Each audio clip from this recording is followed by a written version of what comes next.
Então, boa noite, né? Nós vamos falar aqui um pouquinho hoje, né, sobre um tema importante hoje, principalmente hoje, que mudou alguns paradigmas, mudou alguns conceitos, né, sobre a cirurgia da catarata, né, que é o cálculo das lentes em pacientes pós-cirurgia refrativa. Por que isso mudou? A cirurgia da catarata hoje, ela já não é só mais curativa, ela tem um aspecto principalmente refrativo, né? Mas os pacientes que procuram a cirurgia hoje, eles pensam não só em operar a catarata, como muitas vezes também ficar livre dos óculos, né? Então hoje ela passou muito a ser refrativa. E alguns outros fatores também a gente leva em consideração. Por exemplo, hoje a longevidade do ser humano, né? As pessoas estão vivendo mais, então o número de cirurgias de catarata vão aumentar. Hoje elas estão sendo realizadas mais precocemente em indivíduos totalmente ativos, né? Que têm hobbies, que continuam trabalhando e cada dia que passa eles exigem mais da qualidade visual. Os pacientes, cada dia que passa, eles ficam mais informados, né? A internet hoje, ela fala sobre tudo. Os pacientes já chegam nos consultórios falando o que eles querem, o tipo de cirurgia que eles querem, a lente que eles querem, né? Então, com isso aumenta o quê? A exigência dos resultados refrativos. A biometria, o que é biometria, né? Eu achei interessante a biometria, o quê? Ele estuda a mensuração dos seres vivos. Então, a biometria ocular é o ramo da oftalmologia responsável pela mensuração das estruturas oculares, né? Como um exame importantíssimo na cirurgia de catarata. A biometria ultrassônica, ela se divide em duas, né? A de contato e a de imersão. Hoje, praticamente não se usa mais a de contato. A cirurgia hoje, a de contato, ela leva alguns erros que depois nós vamos falar ali na frente. Então, hoje usa ainda a imersão, mas principalmente o quê? A biometria óptica, né? Que é através da interferometria. Em 1997, o Holliday, né, no congresso da ASCRS, ele estudou uma população, né, de portadores de catarata e criou os critérios, né, desses pacientes. Ele pegou um conjunto de informações e criou uma tabela que hoje é considerada a tabela de referência, né? Por exemplo, o comprimento axial médio da população hoje é considerado 23,5, mais ou menos 25. A ceratometria média, 43,81. O branco a branco, né, 11,70, que é o diâmetro da córnea. A refração do estudo dele foi mais ou menos 0,60. O ACD, né, que é o diâmetro da câmara anterior, a profundidade da câmara anterior, 3,10. A LT, que é o lensic, que é a espessura do cristalino, né, que é a média de 4,70. E o estudo dele teve uma idade média de 72 a 12 anos. E a biometria, com a evolução, a gente começou a observar o quê? Que isso aqui tem que ser clássico, que a gente chama de tripé clássico da biometria confiável. Esses dados, né, que são colhidos, eles têm que ser hoje perto da perfeição, por causa do objetivo refrativo da cirurgia da catarata, né, que é o medido do comprimento axial, do poder corneano nessa ceratometria e hoje principalmente da escolha da fórmula que nós vamos aplicar. Porque hoje nós temos inúmeras fórmulas, tem fórmula de segunda geração, terceira geração, quarta geração, nós vamos daqui a pouco falar. E só que hoje nós temos alguns fatores que antigamente, no início, não tinham muito valor e hoje são extremamente valorizados para aferir o resultado. Que é o ACD, que é o diâmetro, né, a profundidade da câmara anterior, a otimização das constantes das lentes oculares e a personalização dessas constantes. Antes de a gente entrar, né, no cálculo das cirurgias dos pacientes pós-refrativos, esses alguns fatores são fatores comuns que levam muitas vezes aos erros da ecobiometria. Por que um paciente ficou com uma refração não programada? Por que ele não está satisfeito? Um deles é o quê? É o comprimento axial. O comprimento axial ele é importantíssimo, porque uma alteração dele vai comprometer no resultado do cálculo da lente. Nesse caso, a biometria ultrassônica e a óptica. A ultrassônica ela leva muito mais erros, principalmente a ultrassônica de contato, que um simples aperto, uma simples compressão da córnea, você vai mudar o tamanho desse olho, né?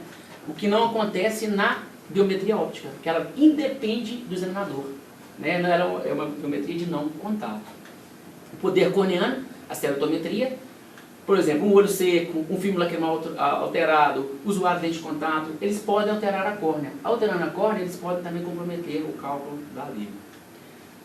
A escolha da forma apropriada, né? Esse aqui é uma tabela que eles usam muito.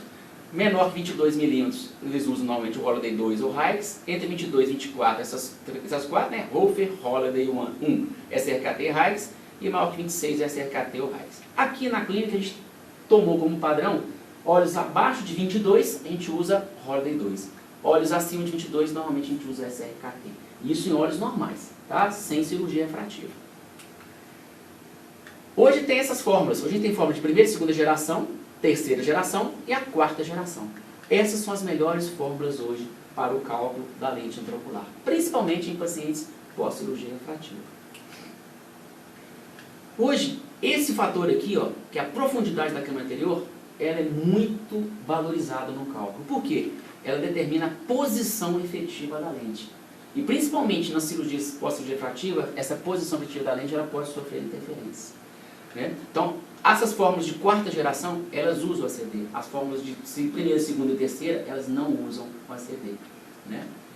Então, o ultrassônico e o óptico. O óptico nós temos vários aqui, né, que a gente utiliza para ajudar na econometria. Além do ecobiômetro, a gente usa os topógrafos também. Usa o Arbiscan, hoje o Pentacam, que é um tomógrafo, e aqui a gente usa de rotina o Galilei. E sempre prestar atenção aqui nas constantes das lentes.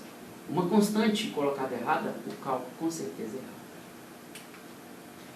Então, a ecobiometria padrão, hoje, leva o paciente satisfeito porque o cálculo da lente hoje é totalmente previsível. A técnica cirúrgica é totalmente reproduzível. A liso perfeita, que hoje você tem liso de ótimas características, de ótimas qualidades, fazendo premium. Então, realmente o paciente perfeito. Por que, após a cirurgia refrativa, muitas vezes esse paciente não fica satisfeito? Porque quebra essa cadeia, principalmente no cálculo da lente. Né? Então, após as cirurgias refrativas, o que é importante e como calcular essas lentes? Né? Principalmente após a cerotomia radial, PRK e o LASIK. Primeiramente isso aqui, ó, relacionamento médico-paciente. Conversa. Conversar com o paciente, mostrar para ele que o cálculo dele, infelizmente, agora já não é tão previsível como se ele tivesse uma córnea virgem, é extremamente importante. Se você conversa com o paciente, oriente ele bem, ele é bem orientado, com certeza no pós-operatório não vai te queixar que você orientou ele, mostrando para ele que hoje, infelizmente, ele vai ter limitações, e principalmente isso aqui, ó, ele pode precisar de uma nova cirurgia complementar. Por quê? Porque como não é tão previsível o resultado, um resíduo refracional que muitas vezes não vai agradar o paciente, porque muitas vezes ele procura, além da cirurgia da catarata, a refrativa, ele pode precisar de uma nova cirurgia, né, posteriormente. O olho sofreu uma alteração anatômica com essas cirurgias, né? A miopia, por exemplo, ela provoca um aplanamento corneano, entende? Então, aquela que eu falei, o cálculo, né, da posição efetiva da lente, né, que é o ELP, nesse caso, se você aplanou, ele vai simular o quê? Vai simular um LP baixo. Então, por isso, muitas vezes, o paciente, após a cirurgia de pH ali de catarata, um paciente míope, ele fica hipermétrope. Na hipermetropia, é o contrário. Há um encurvamento central. Então, a LP vai ser mais alta. Muitas vezes, o paciente fica míope. Né?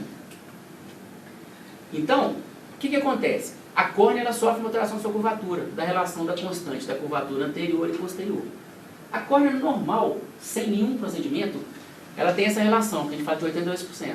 Então, o raio de curvatura posterior ele é 1,2 milímetros menor que o anterior. Por isso que criou-se esse índice aqui, ó, que é o índice de 1,3375. Por que esse índice é importante? Porque as fórmulas de quarta geração elas usam esses índices.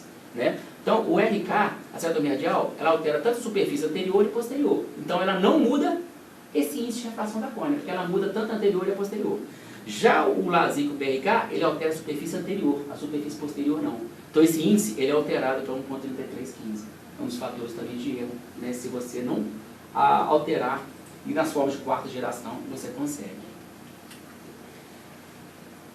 No início, a gente não tinha isso. A gente não tinha o IOMaster, a gente não tinha o Nestar, a gente não tinha o biômetro óptico, a gente não tinha o quê? As tecnologias que nós temos hoje para calcular a lente. Então, inicialmente, a gente usava muito o que a gente chamava de derivada, para aquelas técnicas antigas, né? A gente não tinha. A derivada nada mais é o quê? Primeiro que a derivada tinha suas limitações, né, para o cálculo, porque você precisava de saber, ter informações de quê? Dos dados do paciente pré-operatório, antes da cirurgia refrativa. Muitas vezes você tinha, outras vezes não. Com os dados, como é que você calculava essa derivada? Você pegava a cerotometria pré-operatória e fazia uma simulação. Como? Você pegava a cerotometria pré-operatória olhava o equivalente esférico corrigido. Então, vamos supor, o paciente tinha -3, ele foi para +5. Então, se ele foi de -3 a +5, ele corrigiu quanto? 8. Então, você pegaria a ceratometria pré-operatória, pré-refrativa, diminuiria 8, você teria a ceratometria derivada. E você usaria essa ceratometria para calcular a lente. As evoluções foram ocorrendo. Em 2003, o Arenberg, ele lançou um grande estudo em que nós começamos a ter o quê? O estudo que eles chamam de duplo K. Já foi uma grande evolução. O que é o duplo K? Duplo K, ele pega a ceratometria pré-operatória, a ceratometria pós-operatória e com o comprimento axial e a profundidade da cama anterior, jogava nessas fórmulas atuais e conseguia fazer o cálculo mais preciso. Só que muitas vezes você pergunta, mas se não tinha a ceratometria pré-operatória, ele orienta a usar o quê? A ceratometria de 43,8, que é a ceratometria média da população. Então você pega a medida, né, a média dos 2 milímetros centrais da elevação anterior, você vai fazer lá no topógrafo, né, na topografia, pega o K pré e pega esses dois dados e vai jogar na fórmula. Porém, a grande evolução foi o quê? Foi os biômetros ópticos, né? E os mais conhecidos hoje é o quê? O Iomaster e o Lenstar, né? Além deles, hoje nós temos topógrafos de última geração, né? Nós aqui é o Galilei, né? E além do tomógrafo, que é o Pentacam. E a fórmula que hoje está virando fórmula universal para o cálculo dessas lentes, principalmente pós-cirurgia refrativa, é a fórmula Hayes, né? Por quê? O Iomaster, ele foi lançado, os primeiros estudos aconteceram em 1990. Em 1990 começaram a estudar, né, o quê? A interferometria de coerência parcial.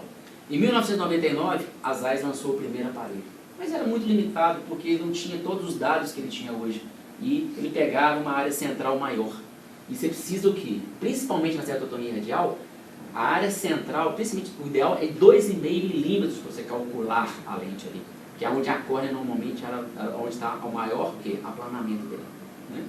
Então, o Iomaster, o primeiro aparelho foi em 99, ele tem uma grande vantagem, que ele é não contato, então ele não é dependente do examinador, né? Então é um fator humano aí, ele não depende do fator humano, né? de erro, né?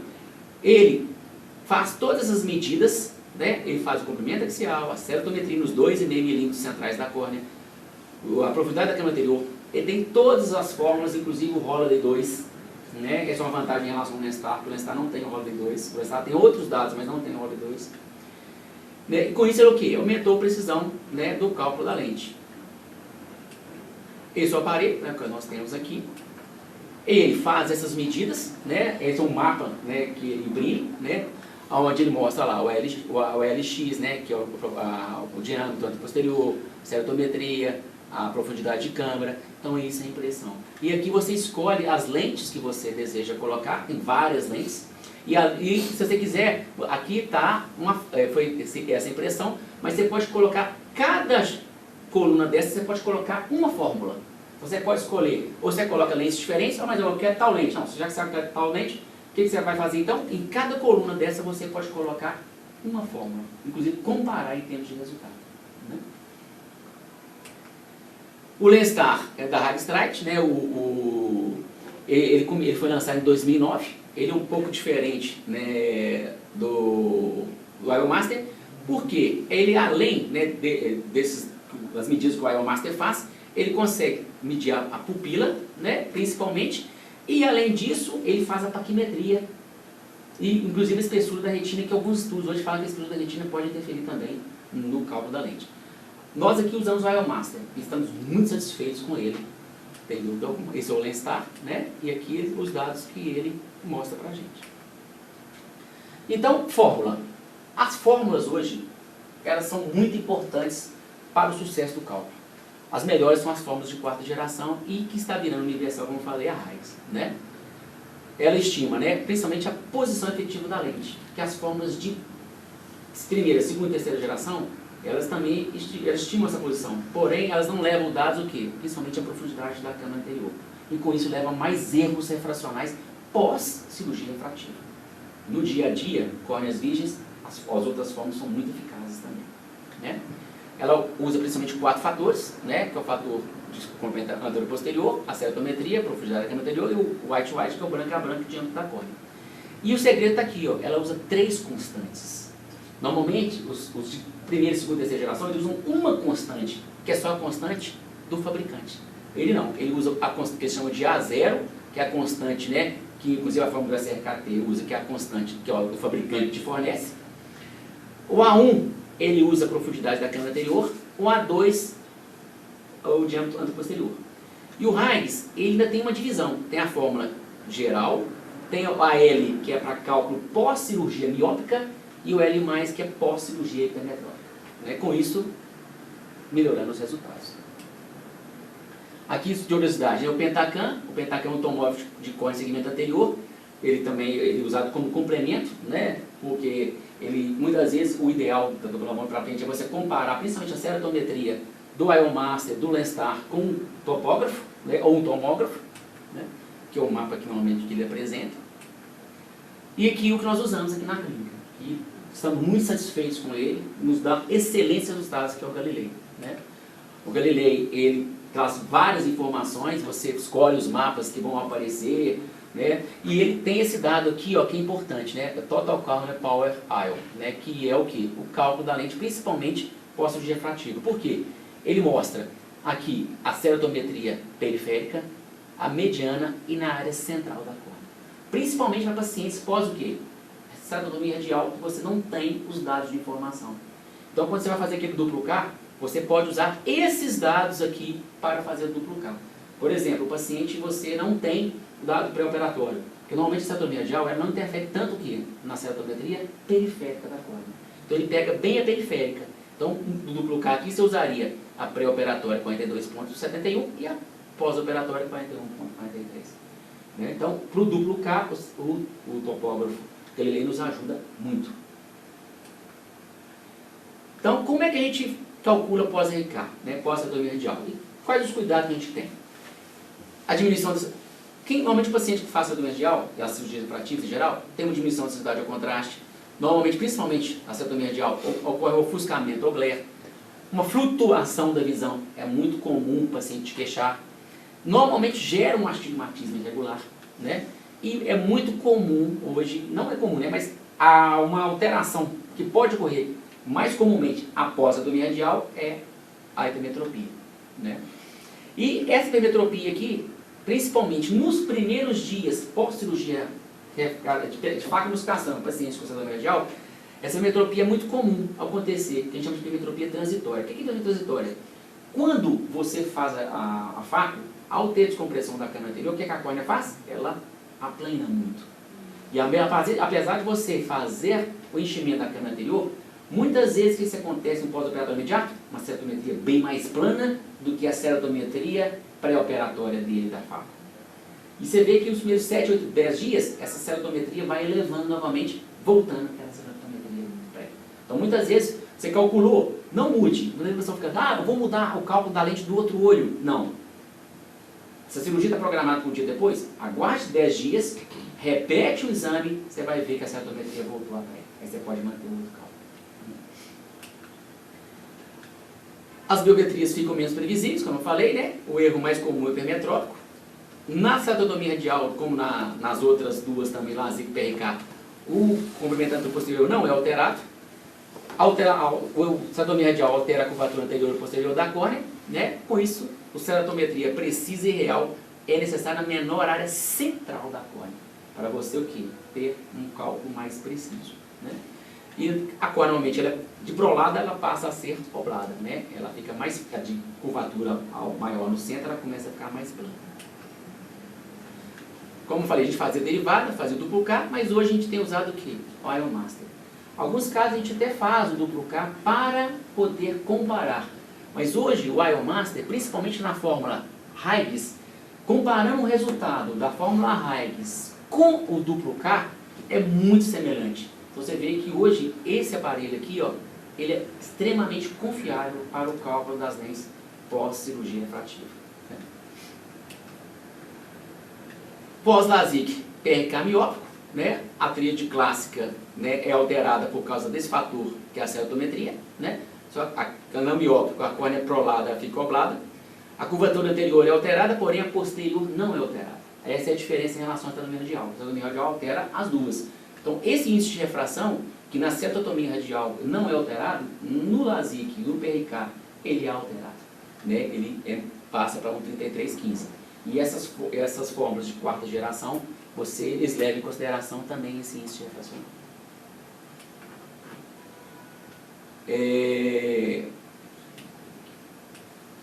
Então, nós calculamos através do Iomaster, que faz todas essas medidas. No caso do miópico, a gente usa a RAID-Z, né, que é para o cálculo da pós-miópico, né, o LASIK miópico. Nós sempre conferimos a ceratometria aqui com o Galilei, a gente sempre faz a topografia e confere, né? Por quê? Existem alguns trabalhos mostrando, nós já testamos aqui, funciona, que a maioria das vezes a ceratometria do Iomaster e a ceratometria do Galilei, elas são muito semelhantes. Mas em alguns casos pode ter o quê? Uma diferença. E qual que você leva em consideração? A menor. Aí você usa a menor ceratometria para calcular. Né?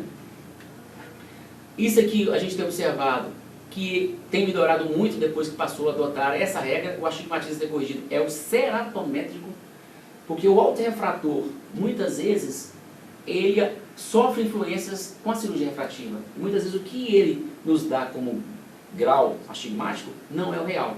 Muitas vezes o paciente também tem dúvidas, ele altera a qualidade de visão dele. Então, a gente passou a corrigir o astigmatismo ceratométrico e os resultados melhoraram. Né? Respeitar sempre o que o paciente deseja. Nesse caso, ele já é monovisão, mantenha a monovisão, com certeza o resultado é ótimo. Né?